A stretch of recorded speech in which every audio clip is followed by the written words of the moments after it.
Gracias por estar nuevamente en este devocional, Unos Minutos con Dios.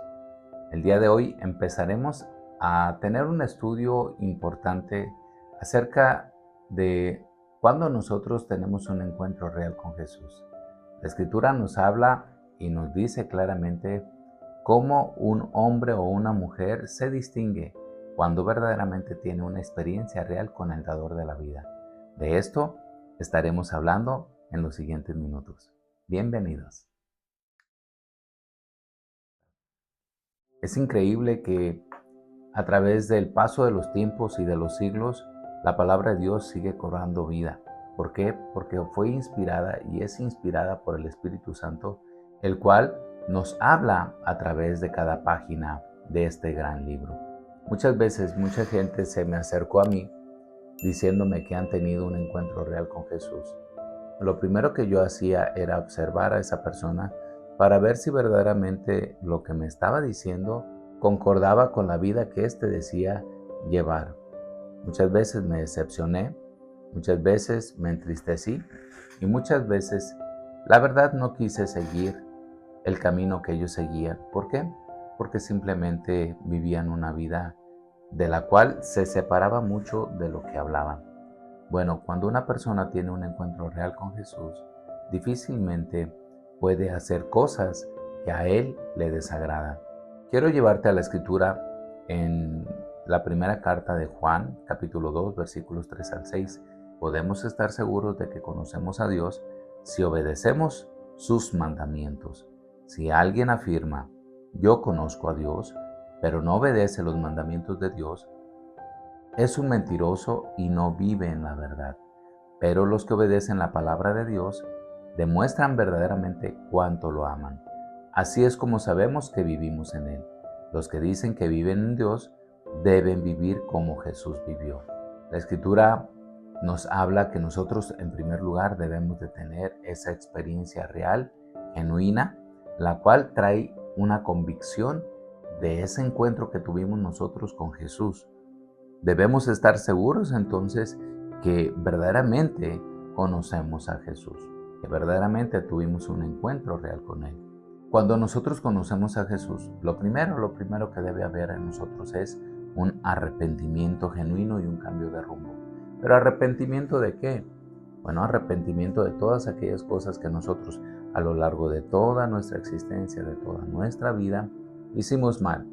Aquellas decisiones que tomamos de manera equivocada, aquellos pecados que hicimos abierta o encubiertamente.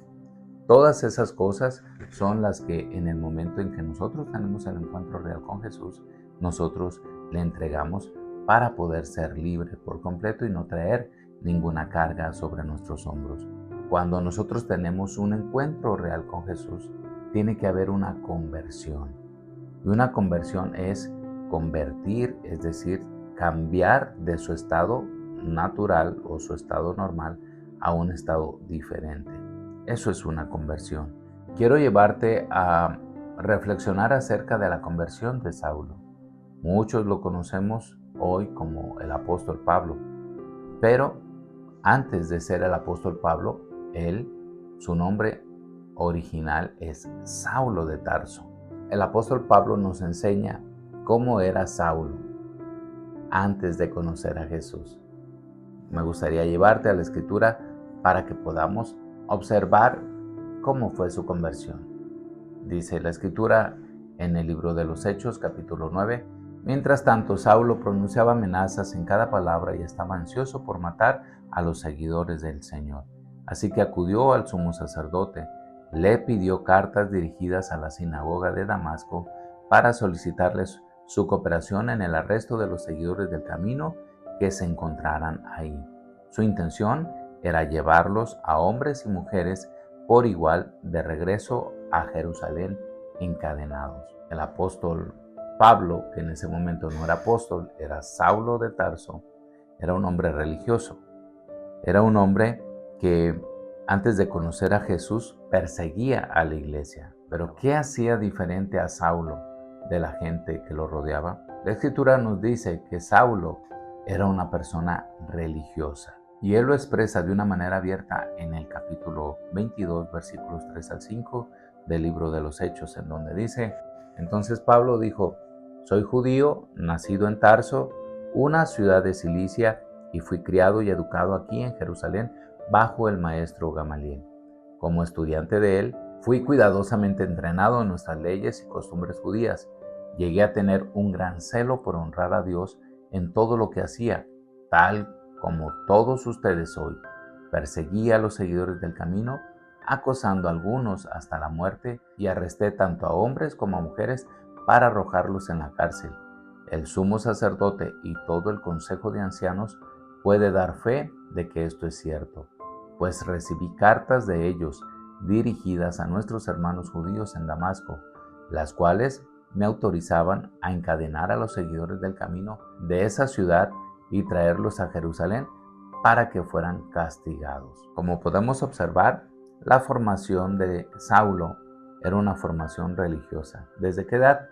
No sé, pero los judíos en su cultura, ellos acostumbran a los niños desde pequeños a instruirlos en la palabra del Señor.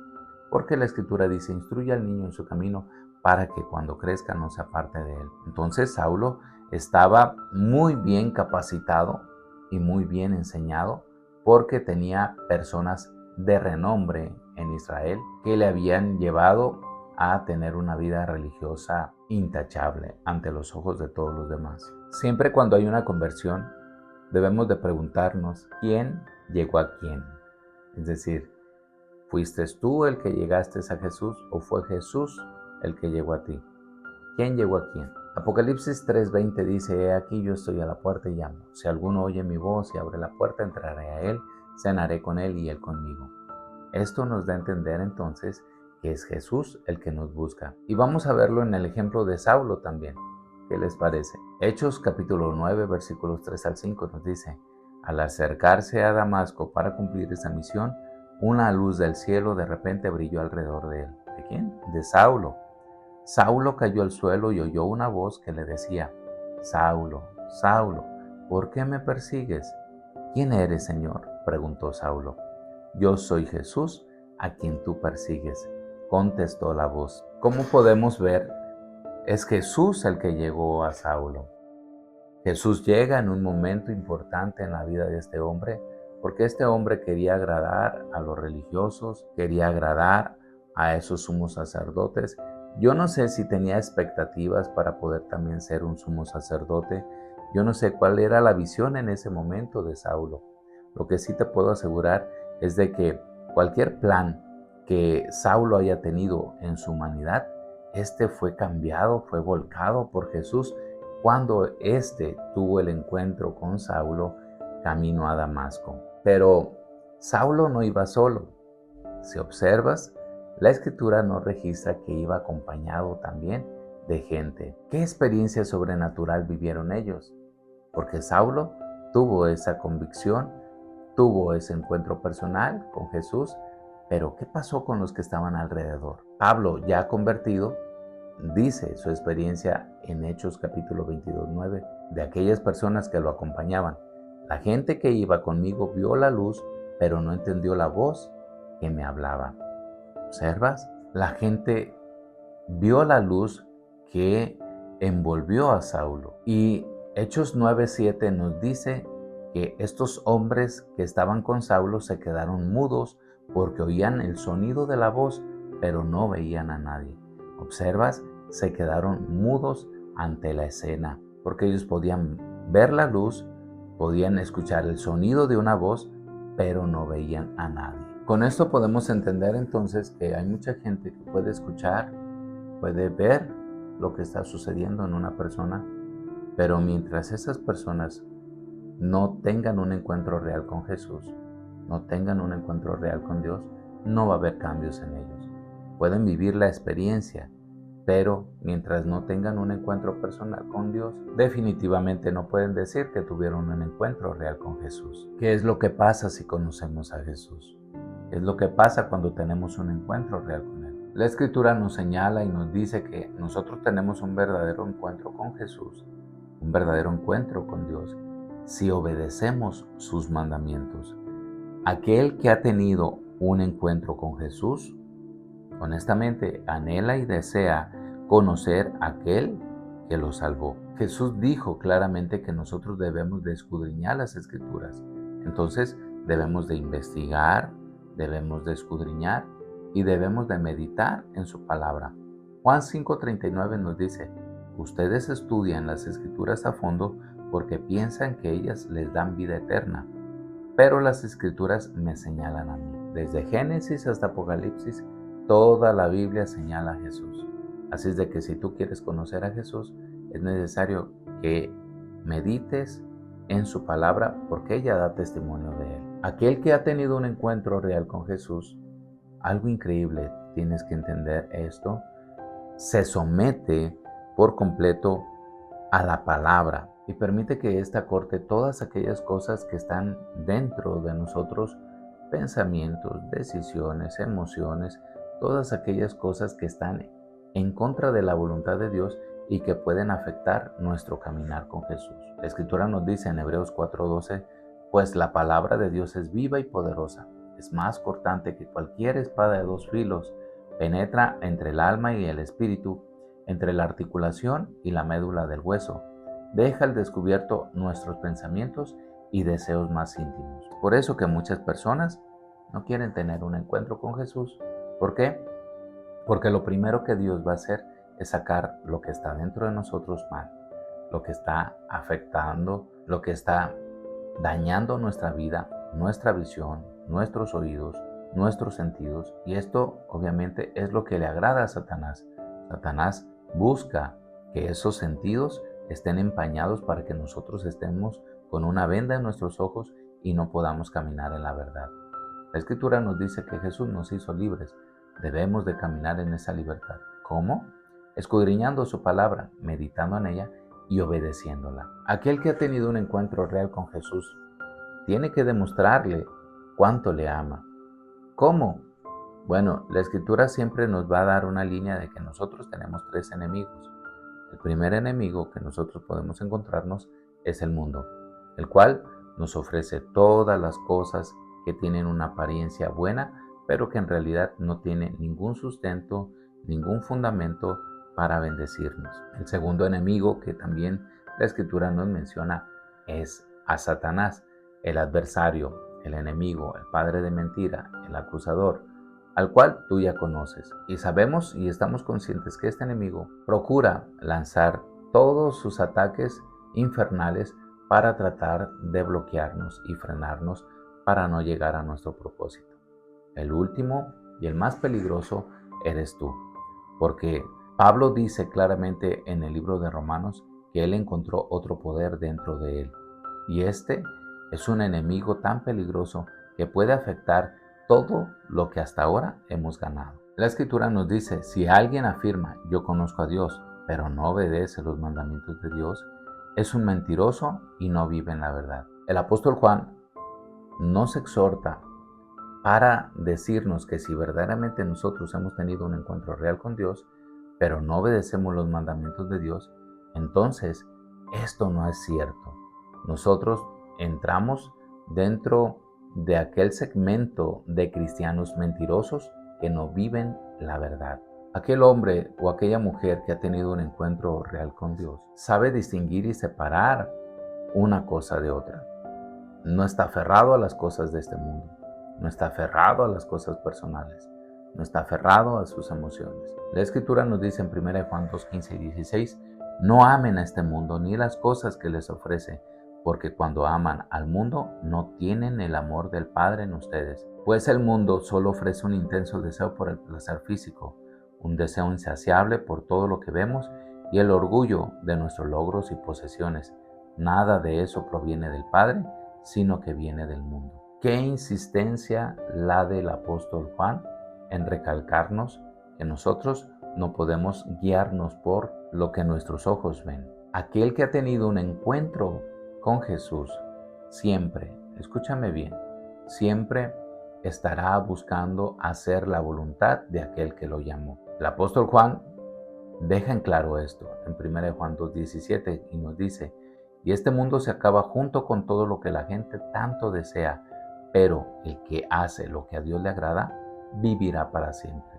Por eso es la importancia de poder conocerle bien, de poder escudriñar las Escrituras, meditar en ellas y empezar a accionar en esas verdades que nos van a llevar de victoria en victoria, de gloria en gloria. Y eso es lo que el Espíritu Santo está cuidando que nosotros caminemos en nuestro día a día. Aquel que ha tenido un encuentro real con Jesús está consciente, amado hermano, de que estamos viviendo tiempos peligrosos. El sonar de la trompeta en cualquier momento se da. El tiempo se está acabando.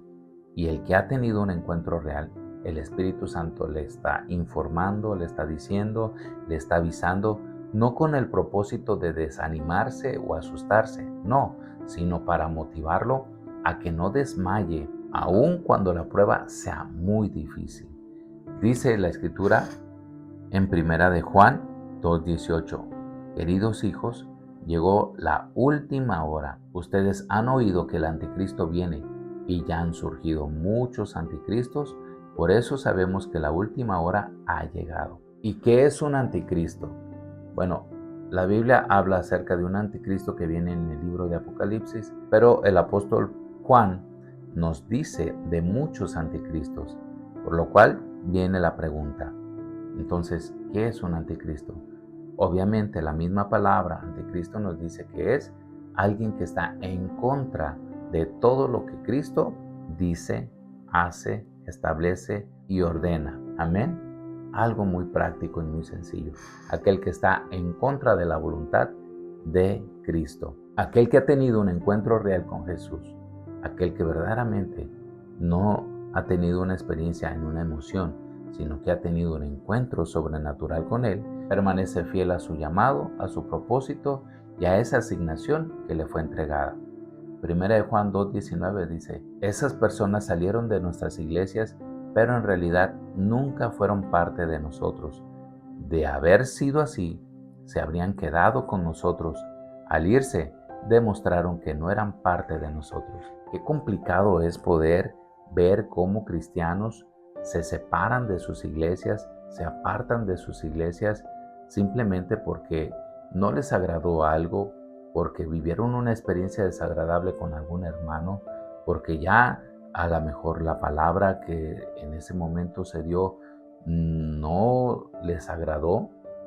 Tal vez había alguna área por ahí que el Espíritu Santo estaba observando y al momento de estar lanzando esta palabra, esa palabra, el único propósito que tenía era sacudirlos para poder direccionarlos nuevamente al camino que el Señor los puso. Pero esto no es para que ellos desertaran, huyeran o se alejaran de ese llamado o de ese propósito que el Señor tanto les recalcó que les había dado. Es por eso que nosotros debemos de tener en claro que aquel que tiene un encuentro real con Dios, su mirada tiene que estar puesta específicamente en Jesús. El hombre falla, los amigos fallan, la familia falla, pero Jesús no falla. Observa, dice Hebreos 12:2, cuando nosotros ponemos nuestros ojos en Jesús, Él es el campeón, porque Él inicia y perfecciona nuestra fe, porque Él es el autor, es el consumador de esa fe. Por eso nuestra mirada tiene que ser puesta en Jesús. Si el mundo te falla, si todos te fallan, Jesús jamás te fallará. Él es fiel y verdadero. Es uno de sus atributos. Cuando tú tienes un encuentro real con Jesús, el Espíritu Santo hace una obra tan maravillosa en tu vida que es tan real su presencia en ti que disipa toda confusión que tú puedas tener. No hay confusión en aquel que ha tenido un encuentro real con Jesús. ¿Por qué? Te lo vuelvo a repetir, porque su mirada no está puesta en el hombre, su mirada no está puesta en una religión, su mirada no está puesta en sus emociones, no está puesta en sus sentimientos, no está puesta en lo que dicta su corazón. Colosenses nos dice claramente en el versículo 7 y versículo 10 que nosotros hemos tenido un encuentro real con Jesús. Por lo tanto, conforme nosotros vamos conociéndole, nosotros tenemos que llegar a parecernos más a Él. Todo aquel que ha tenido un encuentro real con Jesús Amado hermano, amigo que me estás escuchando, tiene algo muy claro de parte del Espíritu Santo. Tiene prohibido odiar a su hermano, a su prójimo, a su semejante, a sus hermanos en la fe. ¿Por qué? Esto lo tiene prohibido. No puede odiar, porque el Espíritu Santo a través de su palabra nos dice que si nosotros odiamos, abriremos puertas al enemigo y éste traerá amargura, odio, rencor, y esto producirá un veneno mortal que no solamente afectará a la persona que estará odiando, sino que esa persona, ese mismo veneno que trae, lo entregará a otros. Mira lo que dice Hebreos 12, 14 y 15. Esfuércense por vivir en paz con todos y procuren llevar una vida santa, porque los que no son santos no verán al Señor. Cuídense unos a otros para que ninguno de ustedes deje de recibir la gracia de Dios. Tengan cuidado de que no brote ninguna raíz venenosa de amargura, la cual los trastorne a ustedes y envenene a muchos. Esto lo he estado repitiendo muchas veces, porque la escritura es muy clara. El que vive en la luz no hace que otros tropiecen. Esto lo vemos muy claro, ¿verdad? Porque entonces la escritura nos dice que el que vive en la luz no hace que otros tropiecen. ¿Qué es lo que pasa si un cristiano que afirma y dice que ha tenido un encuentro real con Dios, eso es mentira? ¿Está odiando a su hermano? Bueno, el apóstol Juan nos dice en el versículo 11 del capítulo 2, pero el que odia a otro creyente todavía vive y camina en la oscuridad. No sabe por dónde ir, pues la oscuridad lo ha cegado. El evangelio es muy claro. El evangelio se habla de buenas noticias, de buenas nuevas. Nosotros no podemos tomar o hacer parte nuestra conductas del mundo. Nosotros ahora hemos sido transformados por medio del Espíritu Santo y hemos sido hechos nuevas criaturas. Por lo tanto, lo que la Escritura nos está demandando es que nosotros llevemos una vida santa, sin dobleces. Por lo cual, al momento de estar observando lo que el apóstol Juan nos dice, entonces la persona no tiene que estar confundida, la persona no tiene por qué tener ceguera espiritual. ¿Por qué? Porque se supone que ya fue libre. Jesús lo hizo libre. Una persona que ha tenido un encuentro real con Jesús está consciente que Jesús vivió esta verdad de este mandamiento. Mira, el apóstol Juan también nos dice en el versículo 8 del capítulo 2, sin embargo también es un mandamiento nuevo. Jesús vivió la verdad de este mandamiento y ustedes también la viven. Pues la oscuridad está desapareciendo y ya brilla la luz verdadera. Quiero cerrar con este pasaje que se encuentra en la carta a los Efesios capítulo 5 versículos 8 al 17, el cual dice, pues antes ustedes estaban llenos de oscuridad, pero ahora tienen la luz que proviene del Señor. Por lo tanto, vivan como gente de luz, pues esa luz que está dentro de ustedes produce solo cosas buenas, rectas y verdaderas. Averigüen bien, dice, averigüen bien lo que agrada al Señor. No participen en las obras inútiles de la maldad y la oscuridad. Al contrario, sáquenlas a la luz. Es vergonzoso siquiera hablar de las cosas que la gente malvada hace en secreto. No obstante, sus malas intenciones se descubrirán cuando la luz las ilumine, porque la luz hace todo visible. Por eso se dice, despiértate tú que duermes, levántate de los muertos y Cristo te dará luz. Así que tengan cuidado de cómo viven. No vivan como necios, sino como sabios. Saquen el mayor provecho de cada oportunidad en estos días malos. No actúen sin pensar, más bien procuren entender lo que el Señor quiere que haga. Qué poderosa palabra. El hombre o la mujer que ha tenido un encuentro real con Jesús, el fruto que el Espíritu Santo produce dentro y lo externa fuera, es bondad, justicia y verdad. El hombre, la mujer que ha tenido un encuentro real con Jesús, comprueba lo que le agrada al Señor y vive para agradarle a Él. El hombre o la mujer que ha tenido un encuentro real con Dios, no participa de las obras de las tinieblas, no se enreda con cosas del mundo. El hombre o la mujer que ha tenido un encuentro real con Dios, mira con diligencia cómo se conduce en su día a día. El hombre o la mujer que ha tenido un encuentro real con Dios es entendido en obedecer la voluntad de aquel que lo llamó. El hombre y la mujer que ha tenido un encuentro real con aquel que lo llamó, no actúa sin pensar. Siempre ora, ayuna, medita en su palabra y no toma una decisión arrebatada hasta estar seguro que Jesús habló a su corazón. Amén.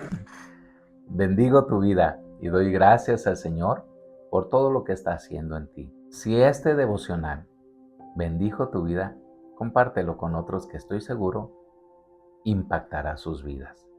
Nos vemos en el siguiente devocional. Bendiciones de lo alto. Shalom.